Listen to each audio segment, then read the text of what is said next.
Nik hemen dokumental, pelikula honetan, askoz demokrazia gehiago ikusi dut, hor kalean ikusi duguna baino. Ikusita neukan pelikula, eta berriz ere poza handia sentitu naiz, edo sentitu dut hobeto esan da, filma hau berriro ere ikustean. Pelikula hau anitza da, oso anitza da. Kontrako ideiak entzuten dira, kontrako ideiak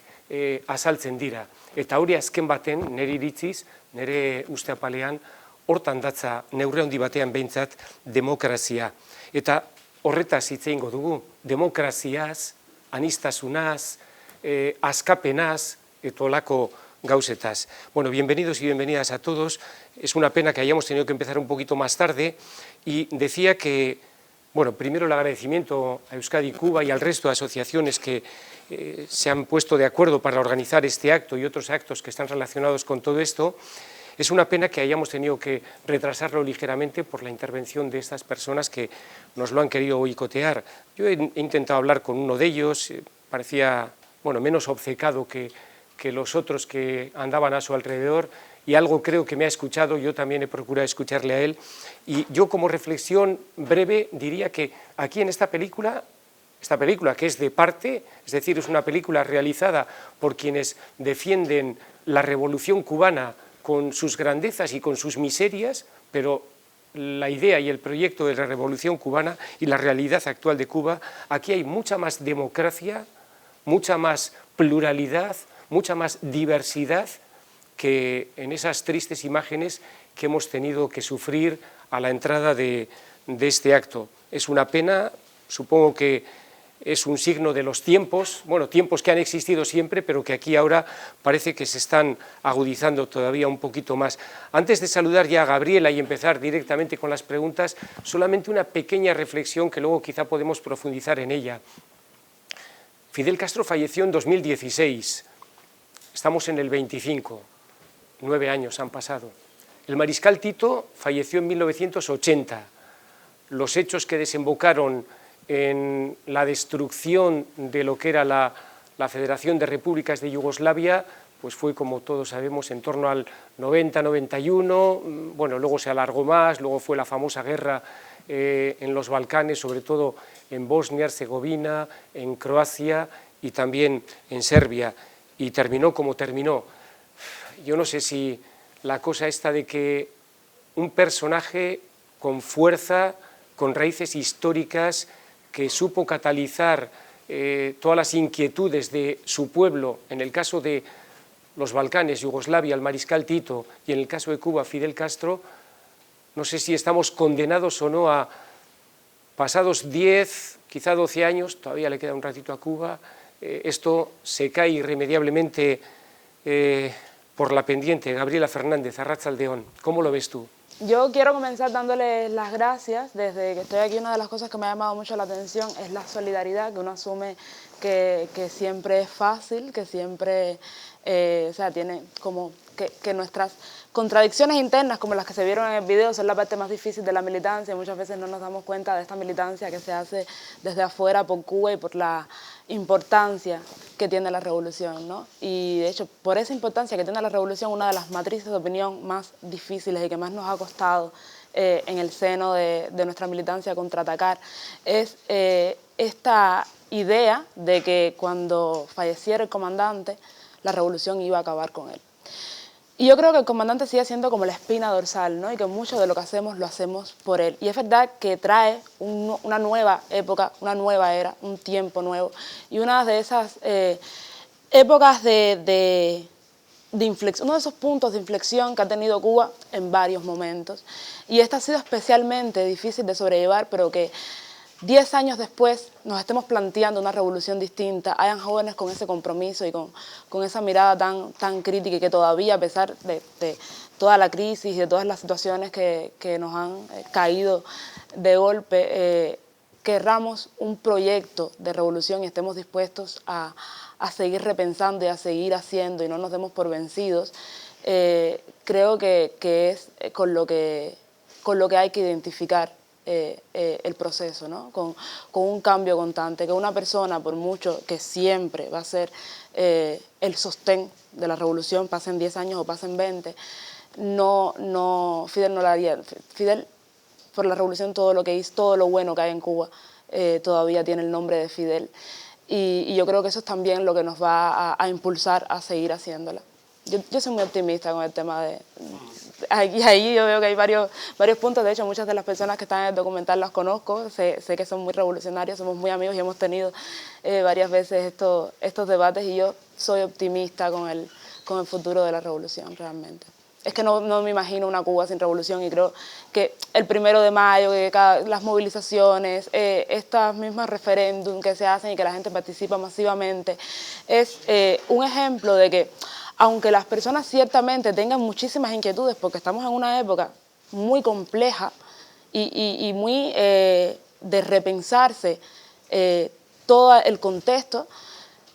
nos da la idea de que las personas quieren revolución, y que precisamente son estas complejidades las que radicalizan el pensamiento y la que nos hace, sobre todo desde la militancia, preocuparnos muchísimo más por el futuro y porque tenemos que salvarla. Gabriela, tú eres comunicadora, eres periodista, eres profesora universitaria, eres militante también de esos ideales de la Revolución Cubana, diriges el programa de televisión Confilo, que además surge en los momentos de mayor crispación que ha habido en la Cuba revolucionaria, diríamos, pero sobre todo en estos últimos años. Se ha dicho además en el documental, ¿no?, que hubo primero el famoso periodo especial de los años 90, tras la caída de la Unión Soviética. Eso fue un mazazo tremendo, sobre todo primero para la economía y luego ya para la subsistencia, y luego, pues, después de, si la panza no estaba llena, ya fallaba la cabeza, el corazón, todo. Luego llega la implementación de esas medidas que se debaten aquí, con tono plural, con un tono de confrontación de ideas, un tono democrático, de pluralidad, aunque sea desde ese mismo ideal de revolución cubana. Claro, esto lleva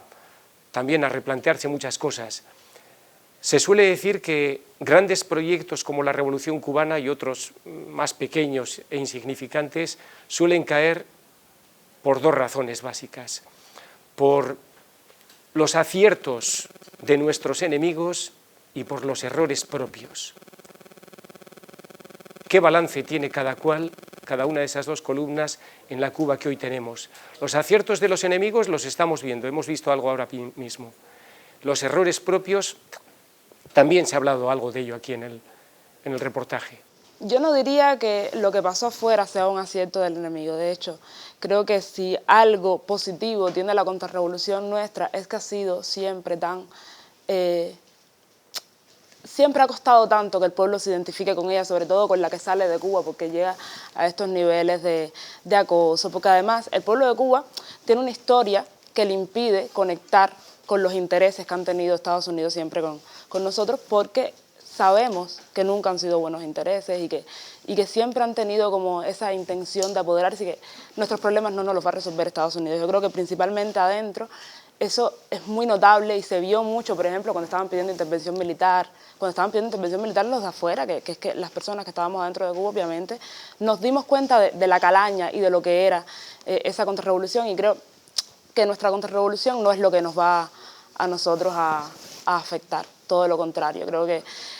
esa unión que han tenido siempre con Estados Unidos han hecho que pierdan muchísima credibilidad, y que sus únicos espacios de militancia, de acción y de sentirse quizás importantes y de darse a conocer son precisamente estos ataques, porque otra cosa no pueden hacer, porque el pueblo no conecta con ellos, ¿no? Yo creo que nuestros problemas internos sí pueden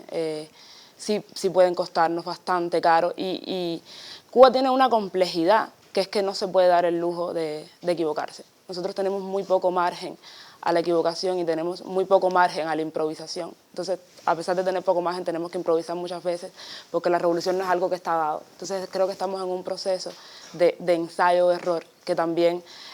da cierta inseguridad en cuál va a ser la solución a nuestros problemas, porque ya sabemos que el bloqueo no nos los van a quitar. La generación de mi madre, de mi abuela, vivió una etapa de bonanza económica cuando a Cuba la ayudaba la URSS, en la que, aunque estuviese el bloqueo, tuvieron esa esperanza, y eso creo que es una diferencia con aquel periodo especial, una de las muchísimas diferencias con aquella primera etapa del periodo especial, en que la gente tenía fe y tenía, además de mucho más cerca, la necesidad de la revolución, la necesidad histórica de esa revolución, la gente tenía fe en ese socialismo que vivió, que fue un socialismo que demostró su potencialidad.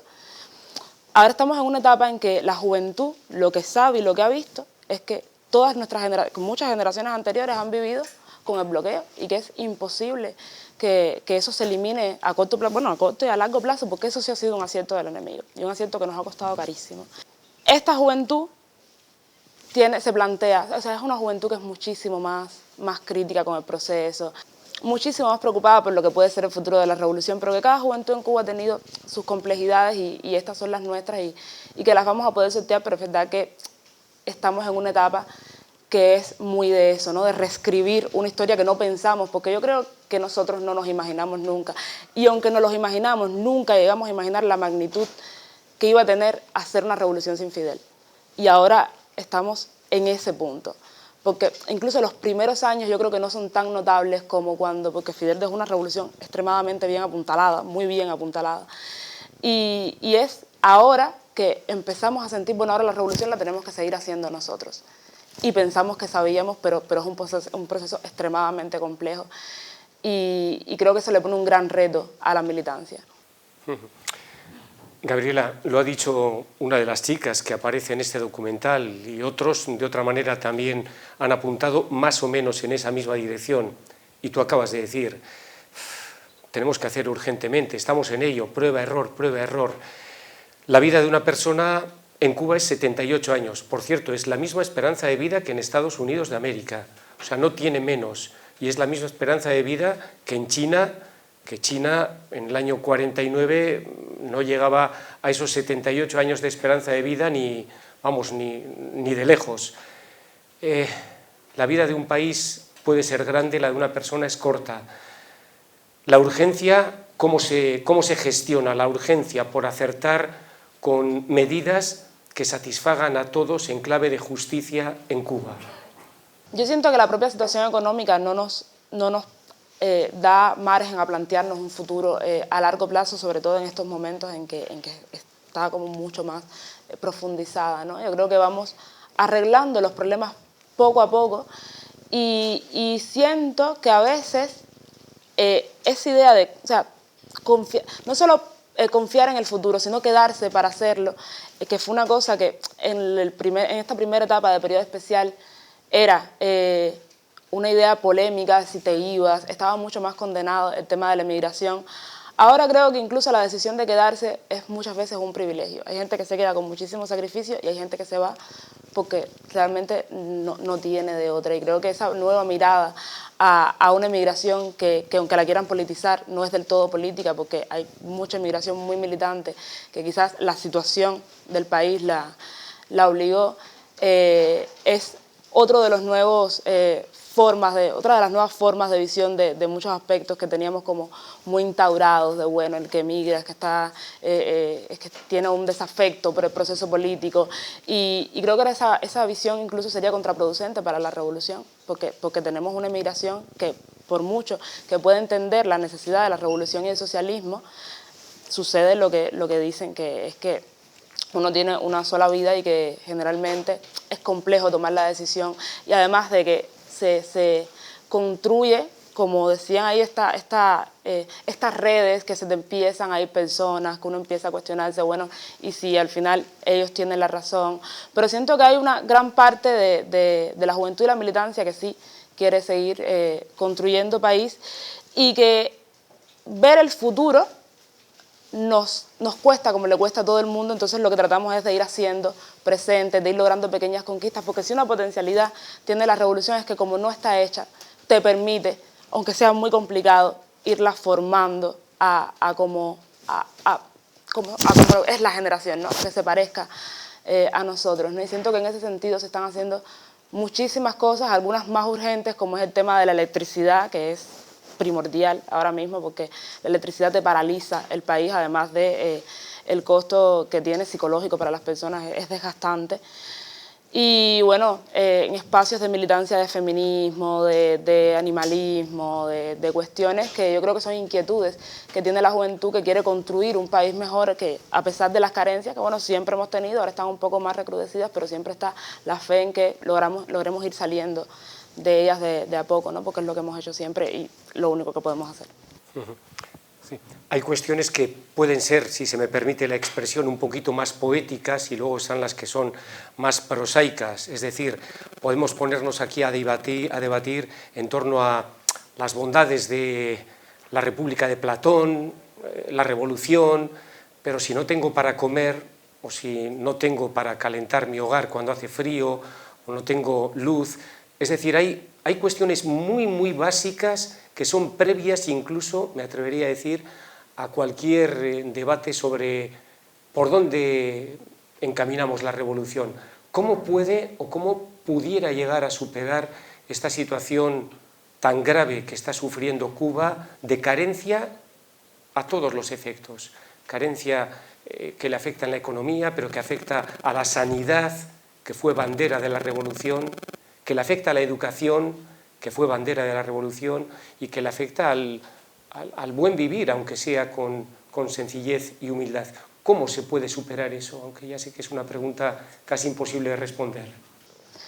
No es tan imposible porque no es la primera vez que pasamos por un proceso de crisis profunda y creo que volver a nuestra historia nos ayudaría mucho a entender qué soluciones puede tener el presente. Y creo que en cierta medida se ha hecho y se están tratando de tomar soluciones. En el periodo especial, que fue un periodo muy duro, la comunicación fue importante, pero también fue importante la práctica, ¿no? Tomar decisiones objetivas que ayudaran a gestionar un poco ese proceso de crisis, aunque del proceso de crisis tardó en salirse. Entonces creo que analizar la situación y el panorama que tenemos hoy, tratar de redistribuir mejor, entender que no estamos en esa revolución de hace 20 años, que estamos en una nueva etapa, y lograr entender las carencias y cómo, si no las vamos a eliminar, porque no podemos eliminarlas, gestionarlas para que las personas puedan tener la mayor calidad de vida posible, que siempre ha sido el interés y la meta de la revolución, es importante. Se estaban conversando sobre redistribuir mejor los beneficios sociales, porque ya no estamos en esa Cuba en la que todos éramos más o menos parecidos, sobre todo económicamente. Estamos en un momento en que las diferencias sociales se empiezan a notar y en que tenemos que saber a quién proteger y a quién darle lo poquito que el país puede gestionar y cómo repartir mejor las riquezas que tenemos, ¿no? Pero es un proceso que es complejo cuando hay cosas más primordiales, aunque eso es primordial, y ya se ha hablado y yo espero que se concrete lo antes posible, porque de eso, o sea, mientras pensamos, que eso es otra cosa, no nos podemos demorar en tomar decisiones políticas, porque en lo que pensamos, lo que está en juego es la vida de las personas que están viviendo situaciones realmente difíciles. Ya, lo que pasa es que, claro, hasta el año 89, 90, 91 había, como ya has comentado tú y sabemos, bueno, ese apoyo, esa ayuda económica de facto, en aquel caso concreto de la Unión Soviética. Ha habido ayudas mucho más insignificantes, pero que también han tenido su valor. Desde aquí mismo, desde Euskal Herria, se ha mandado, se sigue mandando, bueno, pues pequeñas partidas de pequeños enseres que algo aliviarán, pero que son gotitas, pequeñas gotas de mar en un océano mucho más grande que el mar Caribe. ¿A dónde se puede agarrar Cuba ahora en este sentido? Entre tanto, entre que decidís si dais más carta blanca a los pequeños empresarios que han nacido después de esta mini revolución económica de los años 2000, ¿a quién se puede recurrir? Parece que hay ayudas por parte de Rusia ahora, por parte de China, no sé, o sin ayudas también se puede hacer, es decir, teniendo mucha fe simplemente. Bueno, la solidaridad siempre ha sido fundamental para Cuba y sí, tenemos todavía alianzas, bueno, estamos en los BRICS, tenemos alianzas con China, alianzas con Rusia, de hecho China tiene un proyecto con nosotros para lo de los parques fotovoltaicos que bueno, es lo que parece ser que nos va a sacar de esta crisis energética que estamos viviendo. Y bueno, también tenemos que aprender y creo que eso es lo que nos ha llevado a hacer estos ensayos económicos que no son necesariamente malos si se logra hacer a partir de ellos, si se logra construir a partir de ellos una edificación de esa nueva economía que conduzca al socialismo, ¿no? Porque, por supuesto, siempre va a ser polémico y va a influir en la ideología el hecho de permitir y ampliar el sector privado, y eso lleva un acompañamiento ideológico, un explicar, un respaldo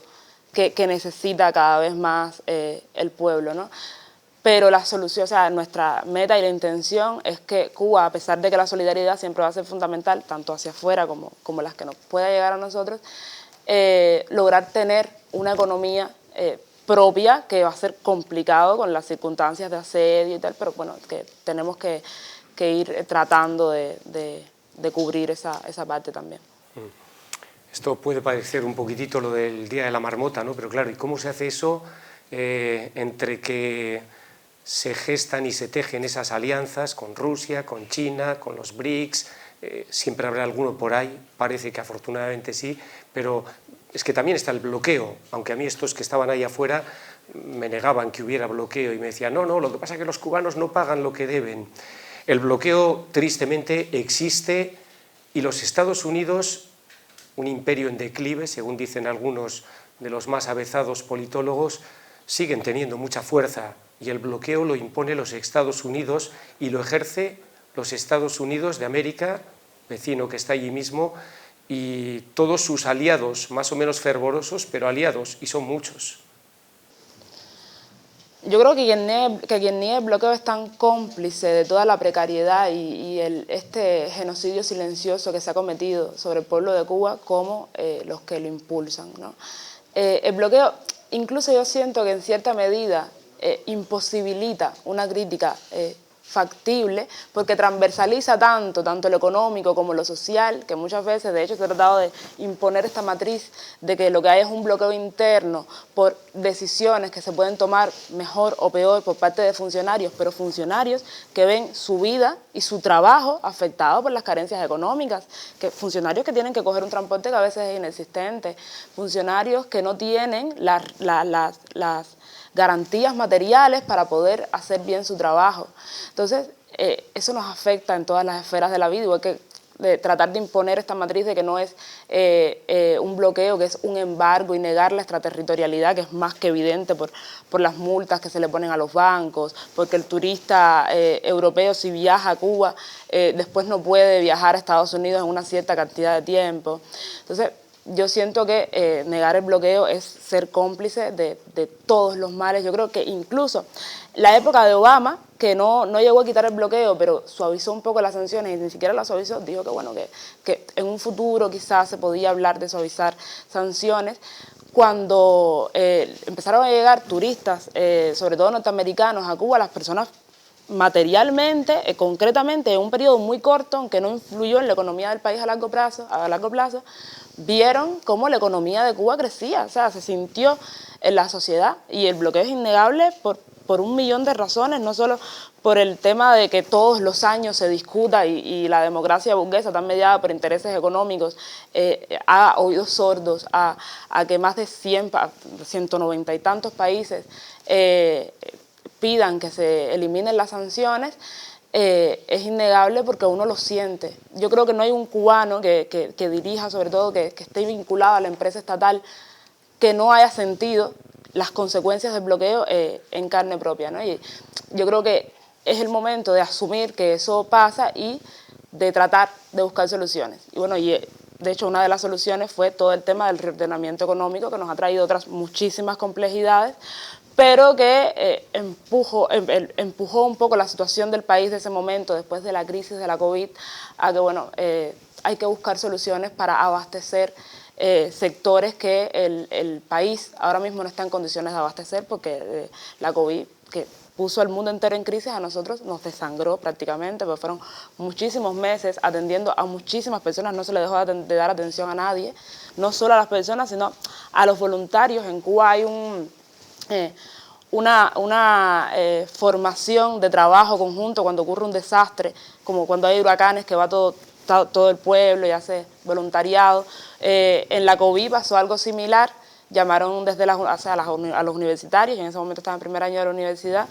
y yo estuve desde que comienza la COVID hasta que se acaba, y fueron meses en que uno fue notando cómo el país iba perdiendo capacidad de brindarnos recursos de una forma vertiginosa.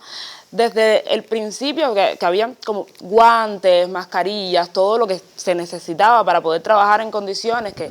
la comida tenía una calidad muchísimo mejor, hasta cuando estábamos saliendo ya, que habíamos hecho las vacunas, que bueno, las vacunas fueron uno de estos grandes logros que uno dice, es increíble que podamos hacer eso en estas condiciones, que teníamos que reutilizar los guantes, lavarlos, no podíamos, teníamos que cuidar que no se rompieran. Para el país la COVID fue desastrosa y nos ha costado muchísimo salir y bueno, creo que eso aceleró también un poco el proceso de hay que ver en lo económico que hacemos para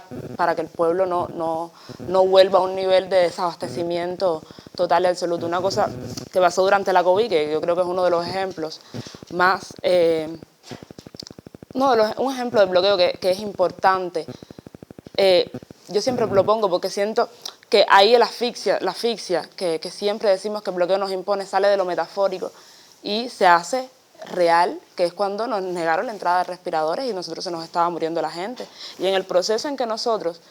construimos respiradores porque los hicimos, nuestros propios respiradores plásticos, se nos murió gente por una decisión completamente arbitraria en un momento en que eso tiene que ser considerado terrorismo, crimen de guerra. El país estaba desangrándose en perder la menor cantidad de vidas posibles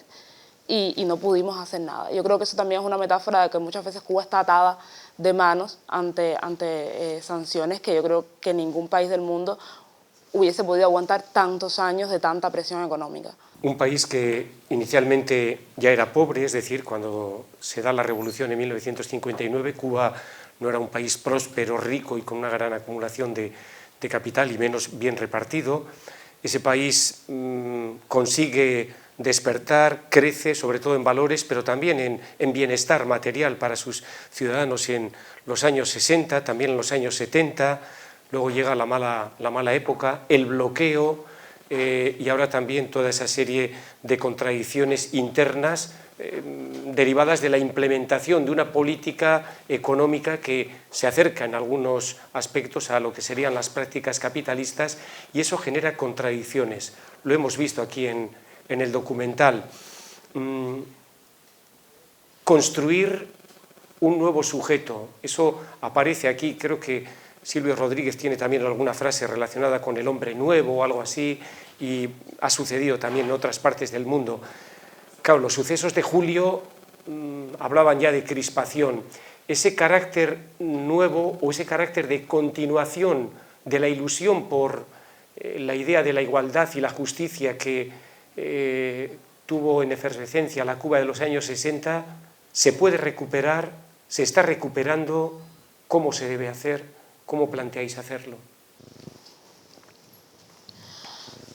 Yo creo que se puede recuperar y que incluso ese 11 de julio, a pesar de que se manipuló mucho, igual que el 27N, que fue anterior y que fue después de que salíamos de una crisis, que salíamos del tema de la crisis de la COVID, que empezaron los apagones, que se rompieron, y creo que eso fue lo principal, se rompieron mucho las vías de comunicación del pueblo y el Estado, que generalmente son las organizaciones, están dentro del trabajo, y las personas no veían cómo canalizar un descontento, que es un descontento que se trata de direccionar hacia la revolución, pero no es un descontento hacia la revolución. Las personas no están descontentas con la salud gratuita ni con la educación gratuita. Están descontentas con que esa salud no tenga la calidad requerida, con que esa educación no tenga la calidad requerida. Y creo que romper con esos canales de poder dar respuesta y retroalimentar al pueblo en cuanto a la situación que estaba ocurriendo fue lo que trajo un estallido social que después se trató que fue bastante violento, sobre todo porque hacía muchísimos años en Cuba no pasaba algo como eso, porque bueno, estaban todas las instancias, pero creo que hay que verlo como un llamado de atención a que esos reclamos que tenía esa gente eran reclamos que la revolución había logrado concretar y con los que la gente se sentía identificado. La gente se sentía identificada y antes no había habido estas situaciones de manifestaciones y de ir a la calle porque la gente lograba porque la revolución había instaurado mecanismos en los que la gente realmente lograba identificarse y participar en procesos políticos, ¿no? Entonces yo creo que cada vez que ocurre alguna de este tipo de manifestaciones es precisamente reclamando que la revolución vuelva a ser lo que era, ¿no? Entonces yo creo que en ese sentido tenemos que entender que la mayor parte del pueblo todavía quiere una revolución, incluso los que no saben que quieren una revolución. Y creo que tenemos que trabajar muchísimo sobre eso, porque también estoy muy de acuerdo con lo que dijo, con lo que se dijo en el documental.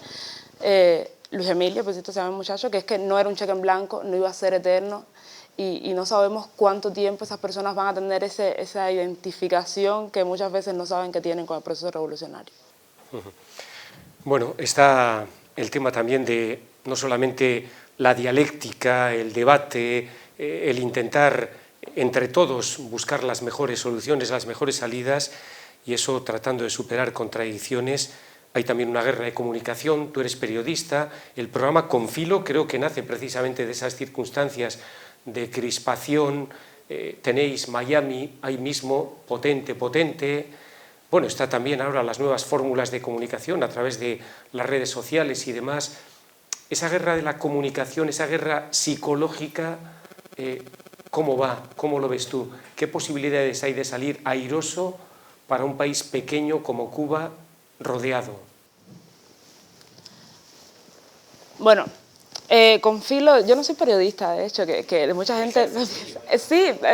empírica, porque de hecho Con Filo nace precisamente por una necesidad que se entendió a partir de ese 11 de julio, que fue como muy manipulado y muy tergiversado, y que... Sí, incluso pusieron muertos, que no, hubo una foto de las manifestaciones, que fue aquí en Barcelona, que me la enseñaron ahora cuando fui, y muertos que no habían, y personas militantes nuestras. O sea, me acuerdo una muchacha que se llama Betty Pairol, que denunció que su foto se estaba utilizando, y de hecho es todavía una de las que más se utiliza para todos los artículos que tienen que ver con el 11 de julio, y lo que hicieron fue que le quitaron el Twitter, porque en el Twitter ella denunció que ella estaba ahí defendiendo la revolución, ¿no? Entonces, nace Con Filo un poco por esa necesidad que había de alfabetizar a la sociedad en cuanto a la digitalización gigantesca que ocurrió en muy poquitos años. Porque a Cuba entra el Internet en 2014, cuando parecía que las relaciones con Estados Unidos se iban a normalizar, y ya era un terreno que estaba hecho. O sea,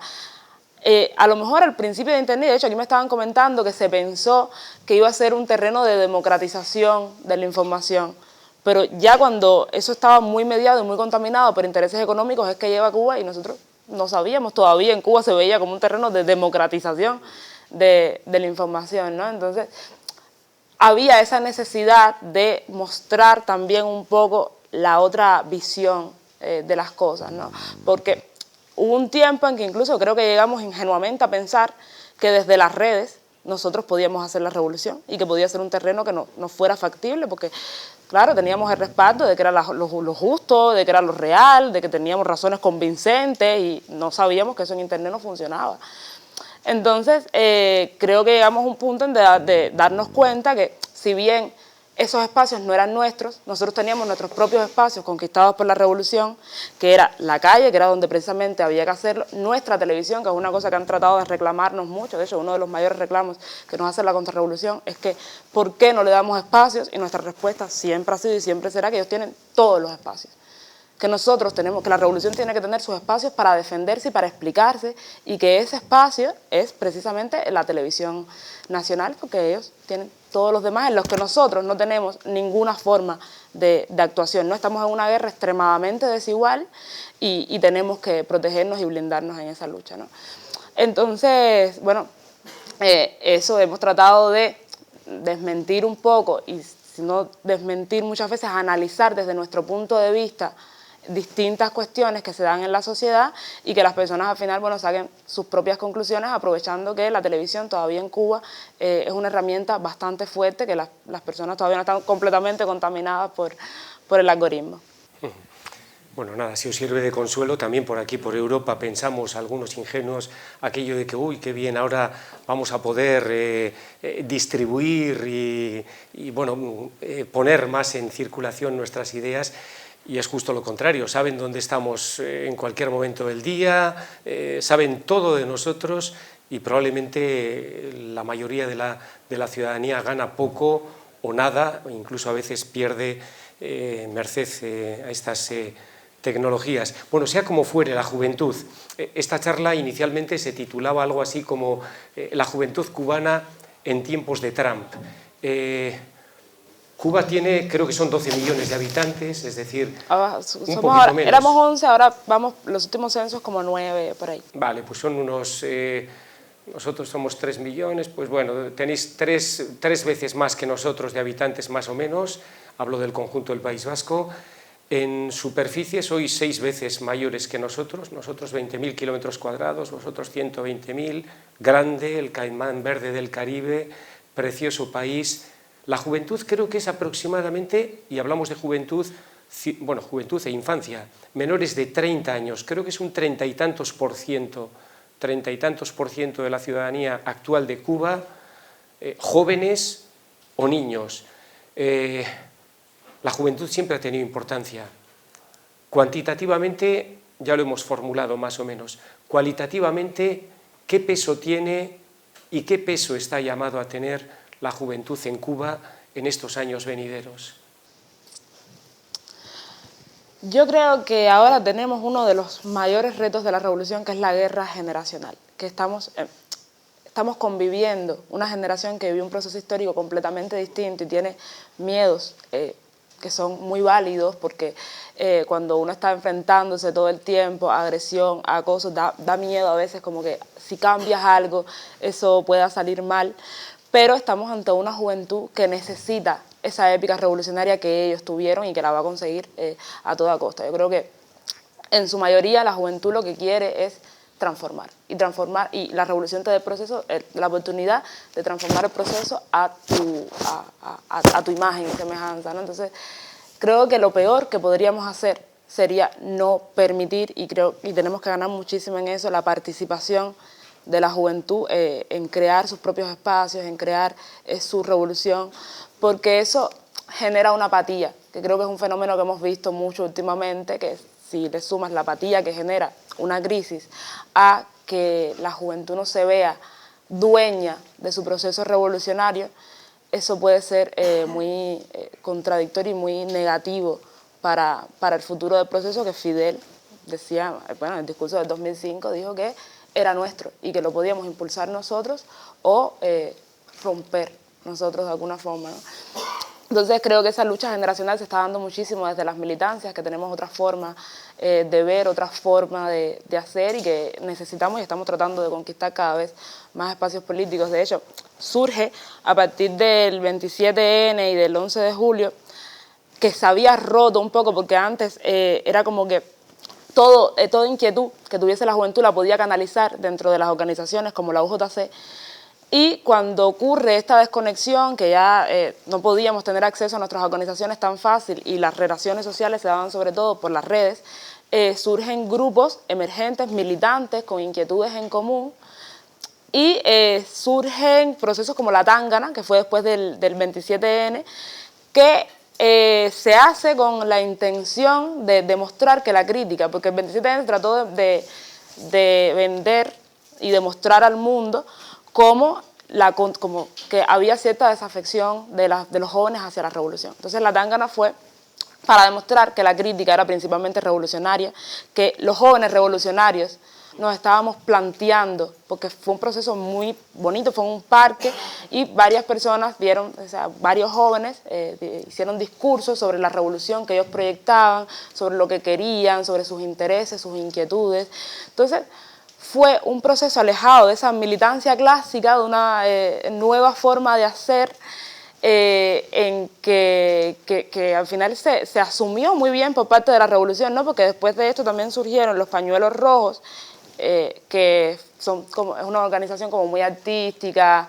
jóvenes que tienen inquietudes artísticas y revolucionarias y van por los lugares haciendo obras. Y ahí empezaron a surgir varios grupos de militancia alternativa, con intereses en común, y lo que se hizo fue la Comuna, que fue un intento de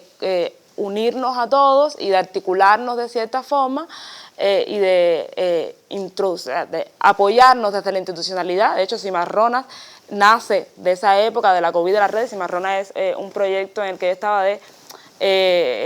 periodismo de feminismo socialista.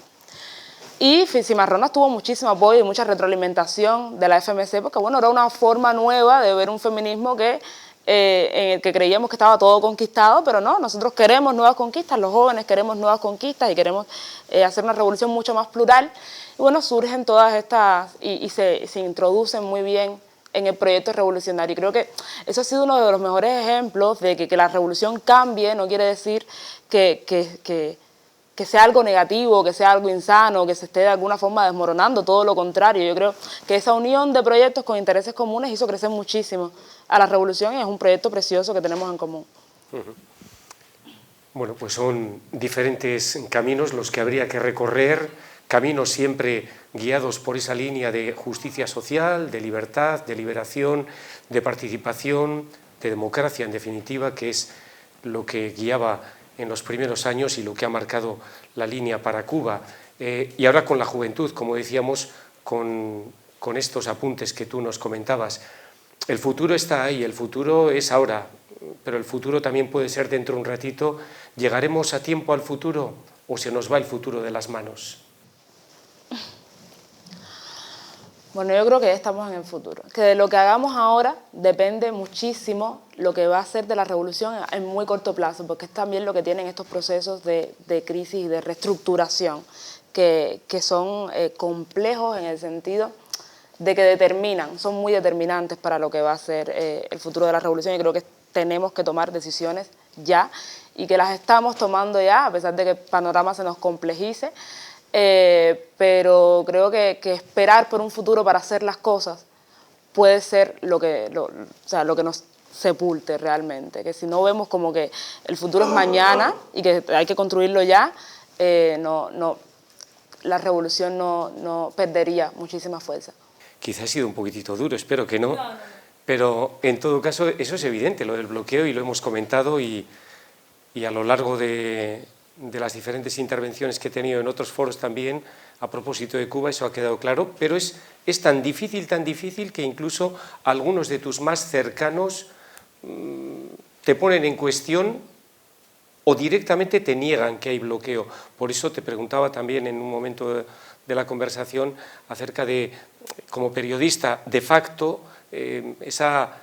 que es la intervención en la guerra psicológica de la comunicación, porque las cosas muchas veces no son como son, sino como parece que son. A la postre lo que importa no es cómo es el asunto, sino cómo parece que es. Si hay una mayoría de la gente, y aquí tristemente sucede, y en Cuba parece que también en algunos sectores sucede, hay mucha gente que tiene una percepción equivocada de cuál es la realidad. Bueno, pues ese puede ser, y de hecho suele ser, el origen, el punto de partida de un desencuentro que nos puede llevar a un desenlace que no es precisamente el que se desea, ¿no? Y ahí están los riesgos de esa situación y ese momento que está viviendo Cuba, eso es. Claro, toda la campaña mediática, el peligro precisamente que tiene es que está montado sobre una realidad objetiva, que es la realidad de las carencias, y que se hace a través de las redes, es una información muy superficial, que la gente generalmente no es como que busque mucho más allá, y que por lo general estos periódicos, estos medios independientes que ha financiado siempre el USAID, no les conviene tampoco dar una explicación muy objetiva. De hecho, a mí cuando en los medios de nuestros, tanto Granma como Juventud Técnica, hay análisis profundos y muy críticos de cualquier situación, tanto de pobreza. Hace poco Girón, para quien le interese, sacó un artículo que fue bastante fuerte de leer, a mí me demolió completamente, sobre la jubilación, los jubilados que toda la vida han hecho lo que se supone que uno tiene que hacer para tener una vida digna, que es estudiar, trabajar, y ahora se encuentran por el tema de las pensiones y la inflación en una situación compleja, ¿no? Pero hace una crítica que no es tanto es una crítica constructiva para seguir haciendo revolución de problemas que desde la militancia se saben, que desde las personas que tenemos afecto y que queremos a la revolución sabemos, y que sabemos que tenemos que arreglar. Entonces esos mismos problemas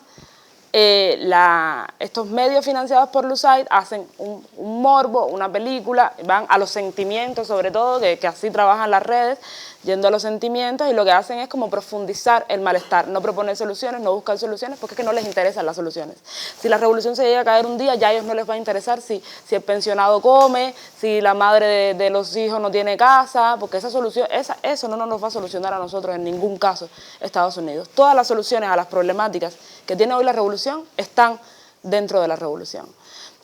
Pero sí es verdad que se aprovechan de una realidad objetiva que está precarizada y que es compleja para hacer toda una campaña mediática que al final funciona porque la gente siente que concuerda lo que están leyendo con lo que están viviendo y no buscan más allá en la profundidad las razones y los motivos para que exista esa realidad. El tema es que la propia realidad material a veces hace que sea complicado incluso explicarle a las personas el bloqueo, sobre todo a las personas que están viviéndolo y que les está afectando, porque es una situación que requiere muchísimo tacto, porque es difícil. Por ejemplo, aquí en Cuba hay una ley que las madres de 3 hijos se les da una vivienda. Pero cuando esa madre de 3 hijos va al Poder Popular y el del Poder Popular le dice que no tiene la vivienda, que por ley ella tiene derecho a reclamar, ella no está viendo a Trump, ni está viendo a Marco Rubio, está viendo a un funcionario cubano. Entonces cuando a esa mujer le hablas de bloqueo, o cuando, por ejemplo, sus hijos están enfermos y ella no encuentra medicina y el que le está diciendo que no hay la medicina es el médico, que quizás puede querer hacer todo porque el médico de Cuba es de una calidad humana tremenda, pero para ellos también es difícil, ¿no? Entonces cuando tú le dices a ese médico o a esa madre, mira, no hay, ellos están viendo afectada su realidad concreta y ellos no conocen a Marco Rubio, no conocen a Trump, ellos necesitan que su realidad se les resuelva. Entonces a partir de ahí surge todo ese mito también de que hay un bloqueo interno, que es equiparar situaciones que incluso produce el propio bloqueo o situaciones que se dan en cualquier país de ineficiencias y de problemas que tenemos con medidas que son intencionales para afectar al pueblo de Cuba, porque en todo caso detrás de esas situaciones internas que nosotros podemos tener con personas y casos en específico no hay ni siquiera una intencionalidad, son situaciones que se dan. Entonces, que el bloqueo ni siquiera se pueda explicar o no se pueda denunciar, porque creo que tampoco hemos montado bien la campaña para que las personas entiendan lo que es el bloqueo sin que parezca el mismo teque de siempre, esta gente hablando lo mismo de siempre. Incluso uno asume que el mundo entero sabe lo que es el bloqueo y que el bloqueo. Aquí en España fue que yo me di cuenta de que no, que hay gente que no sabe. Yo digo, bueno, con la promoción y siempre dentro de Cuba que se está diciendo, no, ya dejen de hablar del bloqueo. Y no, y es que es importante denunciarlo porque ¿qué más podemos hacer si ni siquiera podemos denunciar el bloqueo en lo que tratamos de combatirlo? O sea, eso es darnos un tiro en el pie, como se diría en buen cubano. O sea, asumir nosotros toda la culpa, que creo que en cierta medida y durante los últimos años hemos tratado de hacerlo, porque se ha instaurado esa matriz de opinión que es real, de que el bloqueo no lo van a quitar y hay que combatirlo, pero es que tampoco nos podemos echar a nosotros todas las culpas a pesar de que tengamos que combatirlo, ¿no? Tenemos que saber que hay una realidad objetiva, que es que nos es difícil desarrollarnos en esa situación. Cuando hay una realidad objetiva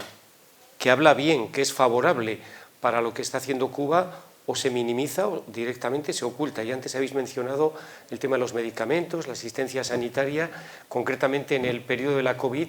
Yo recuerdo que estuve haciendo entrevistas y difundiendo información acerca de el papel tan importante que cumplió Cuba aportando ayuda directa y altamente cualificada a países del África Occidental,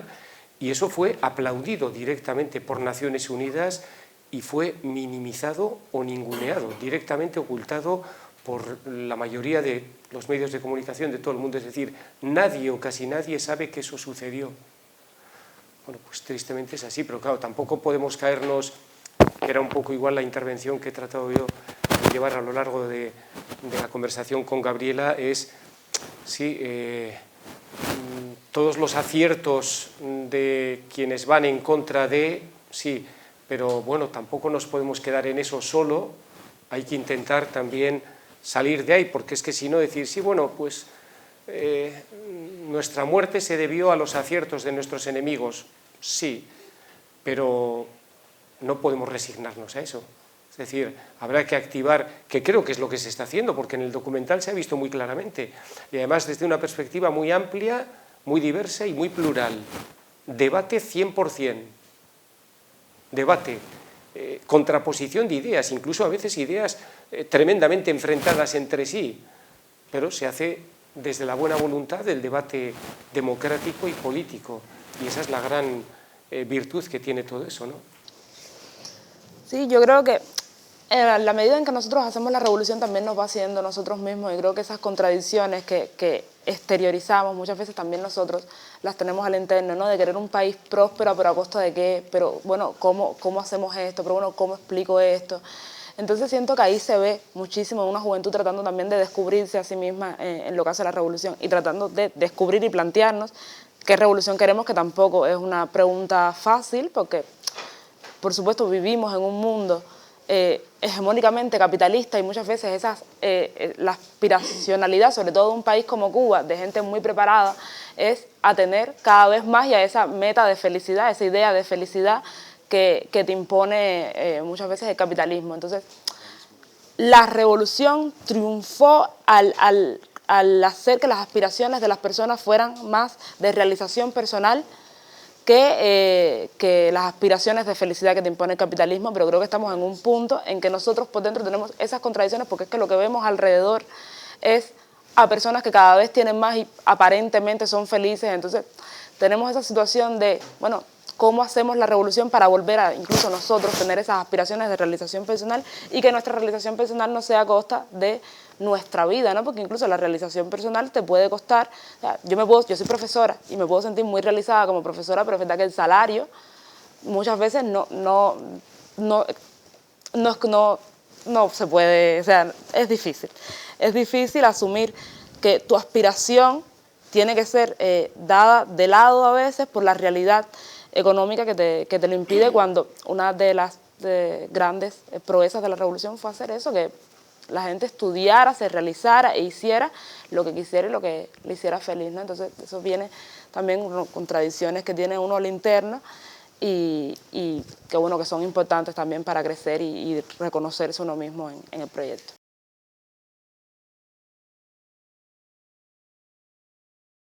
Sí, de hecho, está en YouTube. Yo creo que a lo mejor sería buena idea ponerlo más en cuanto a en núcleos de lujo de y tal, porque tiene muchas inquietudes que generalmente, o sea, están bastante generalizadas, que son sobre todo inquietudes sobre el futuro. Yo creo que ahora la inquietud que transversaliza tanto a la militancia como a la gente, a las personas que quizás han perdido un poco la fe en la revolución, es precisamente por eso, por el futuro. Y creo que jóvenes militantes sean tan abiertos en cuanto a sus inquietudes, después de que se ha siempre impuesto la matriz de opinión de que la militancia es monolítica y que no tiene quejas y no tiene críticas, y yo siempre le digo a mis amigos que quizás no son tan afines a la revolución, que pocas veces yo he escuchado críticas tan desgarradoras, tan profundas y tan fundamentadas como las que se hacen desde la militancia, porque Cuba nos duele, nos preocupa, porque queremos nuestro proyecto de vida en Cuba, ¿no? Entonces sí creo que sería importante difundirlo más. Desde mi posición, que me rodeo de gente muy militante, sí lo han visto bastante, porque incluso son personas que tienen mucha participación política, pero bueno, yo vivo en La Habana, en un contexto específico, y creo que sí necesita más difusión el documental.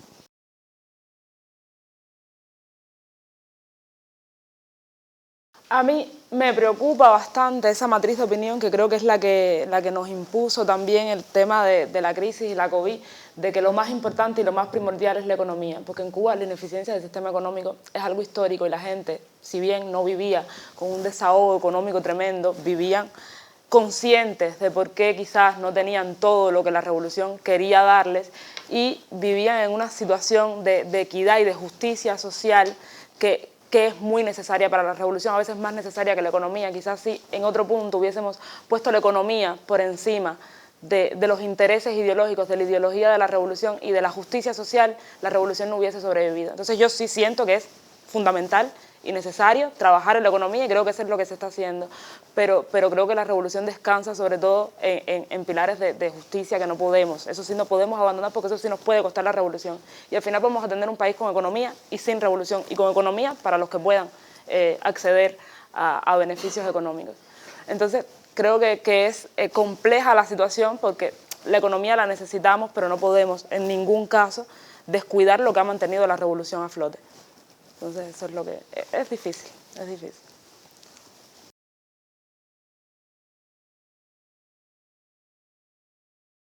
Yo creo que hemos conseguido muchísima más soberanía incluso de la que se pensó que podría, y que eso nos ha costado carísimo. El tema de Guantánamo, bueno, denunciamos todos los años, pero entrar en un conflicto militar tampoco es una cuestión que sea conveniente. De hecho, por Guantánamo se supone que nos pagaran y Cuba nunca ha aceptado ese pago, que también es despreciable como una objeción y como a modo de protesta por tener ese territorio ocupado. Entonces, nosotros siempre vamos a denunciar la base de Guantánamo, que incluso se utiliza para crímenes horribles contra presos políticos que ellos sí tienen, pero más que denunciarlo, no podemos hacer, y defendemos la soberanía de otras muchísimas formas en las que denunciamos injerencia. Bueno, no solo para mí, más injerencia que la base naval es esa embajada que hace, bueno, Oficina de Intereses ahora, va cambiando de nombre cíclicamente, pero que hace contrarrevolución dentro de Cuba y lo declara, y lo dice, y lo pone en sus redes sociales, dice que se va a reunir con opositores, y dice que los médicos cubanos están explotados, la embajada de Estados Unidos en Cuba. Entonces, ya eso se sale un poco de nuestro radio de acción, que lo que podemos hacer es siempre tratar de protegernos y denunciar que Estados Unidos comete esas injerencias, y no permitirle y no ponerle fácil que se apodere de nosotros, como he tratado de hacer con toda Latinoamérica, pero ya llegar a conflictos diplomáticos, creo que para el pueblo también la revolución hay que hacerla con inteligencia y con objetividad, y saber que no podemos meternos en un conflicto que afecte todavía más al pueblo, ¿no?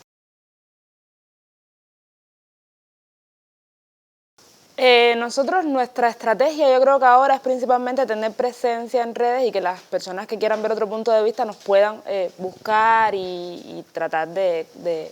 si los convencemos de alguna forma o si no. Pero el panorama mediático hemos asumido ya bastante que no va a ser nuestro terreno de lucha, ni puede ser nuestro terreno de lucha, porque al final creo que es una lucha que es desgastante. Lo mediático en Cuba, como todavía tiene redes sociales en la vida práctica y diaria, que son muy fuertes, no es un medidor generalmente de la sociedad. De hecho, uno ve a veces discusiones en redes que dice como que no, aquí se está acabando el mundo, cuando yo salga todo el mundo va a estar hablando de eso. Y en la cola después, que es donde realmente se hace revolución, en las colas, es una cosa totalmente distinta. Las personas en Cuba son muy de debatir, son muy de discutir. Quien diga que en Cuba no hay libertad de expresión no ha estado en Cuba, porque las personas hablan de todo, en todo momento, pero generalmente esas discusiones que se tienen en redes, que son discusiones más viscerales, que son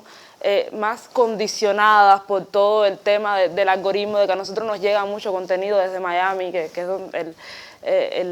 la fábrica de producción de pensamiento contrarrevolucionario. Generalmente eso no se ve en la calle, ¿no? Y yo creo que nos costó un poco asumir, o sea, y darnos cuenta de que no eran tan importantes ni influían tanto, por lo menos en este contexto, ya tendremos que ver dentro de unos años si llegan a ese nivel de influencia, y que realmente donde se hacía la revolución y donde teníamos que hacer la revolución era en las calles, independientemente de que, bueno, eso había que después tratar de que tuviese una presencia mediática, por si acaso, pero que no iba a ser nuestro primer frente, porque incluso el programa a nosotros nos los quitaron de Twitter, nosotros no estamos en Twitter porque nos banearon, pero nosotros, al presidente, a todas las cuentas institucionales, entonces